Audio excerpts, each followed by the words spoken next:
Okay. Making sure you're awake there. Look, there's not really sun shining. All right, get a job project. So here's the big outline here. This is on here.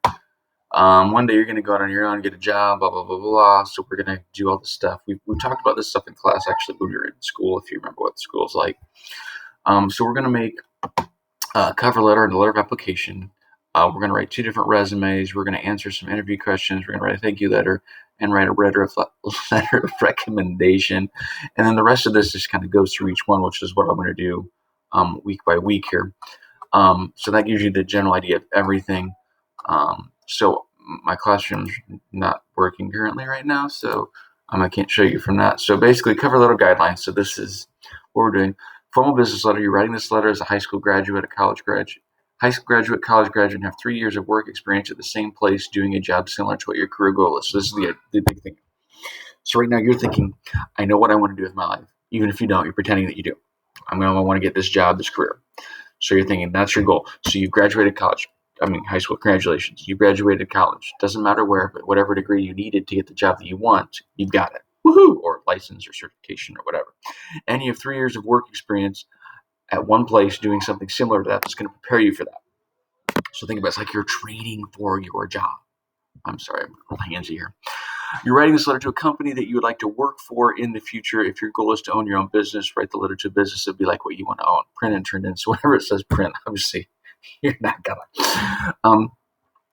But that's the thing here. Documents not appropriate greeting, too vague, too specific, short and to the point, proofread. Oh my gosh, proofread. Here's the format, and this is what I'm going to walk through you with here in a second. There's a lot of stuff in there.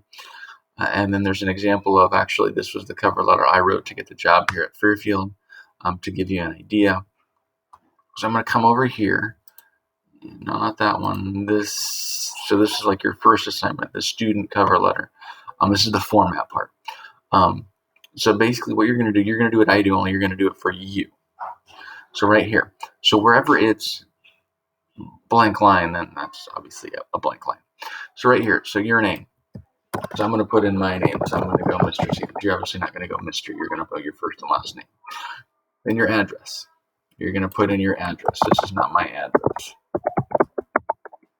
Then you're going to put your city, state, and zip code here. Goshen, Indiana, 46526. That is mine. Notice how we capitalize G for Goshen. Put 45 up here. We have a comma. Then we have a space. Then we have a capital IN for Indiana. Then you have a space in your zip code. It is amazing how many of you don't do that. Phone number. Put your phone number in there.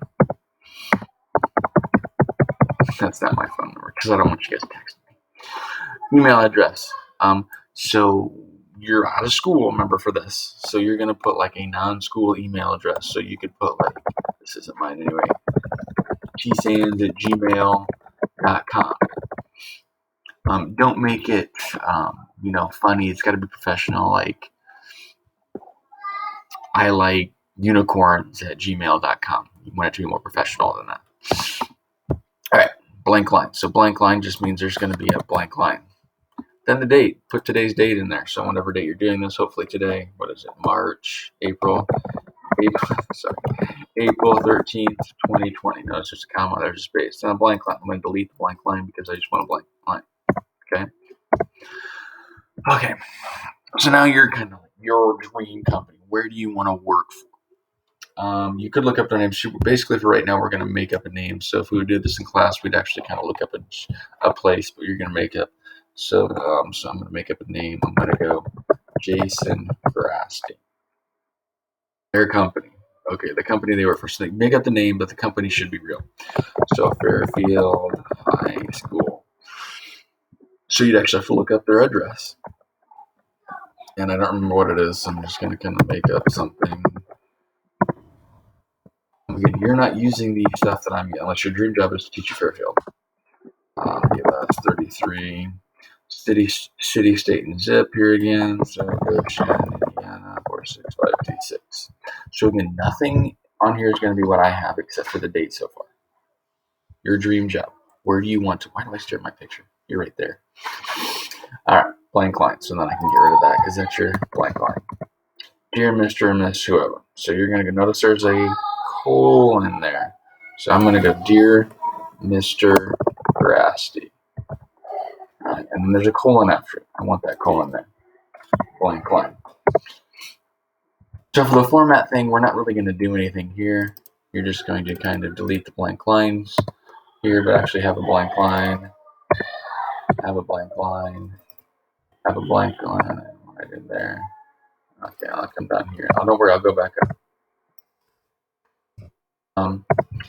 So I'll come down here to the end here. So sincerely, you're not doing anything with that.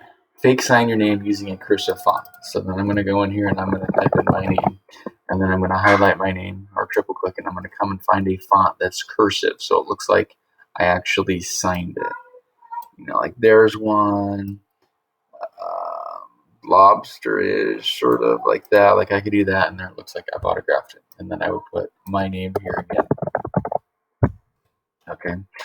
So these three things we're not going to do anything with for the format because I just wanted you to make sure you understand the format there, or to do the format.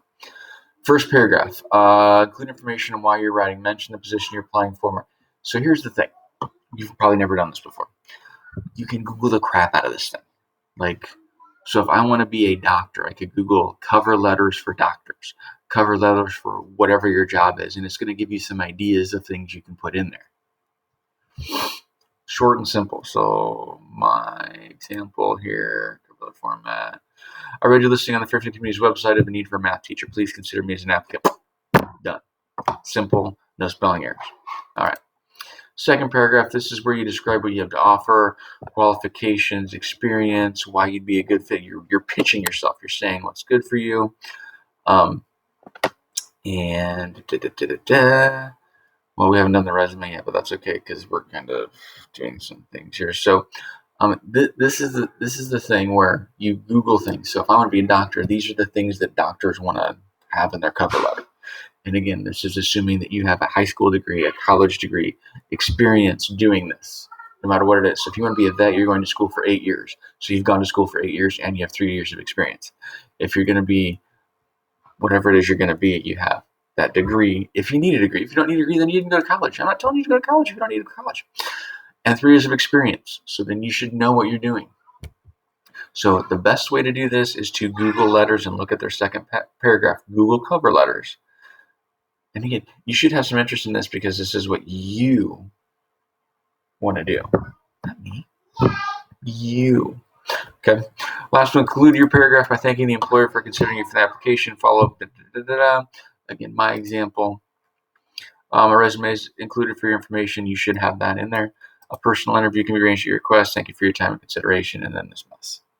The enclosure thing, I don't have that on that thing. That would just mean that when you send them through the mail, your cover letter, your resume would also be in there, which that's just saying it's in there, which I don't really understand why, because there's 2 sheets of paper that they're going to know it's in there. Anyway, so basically, for what you're turning in for the cover letter sample or whatever I called it, it's going to be this. You're going to have your name, your address, all that kind of stuff there, professional email, the date, the blank lines.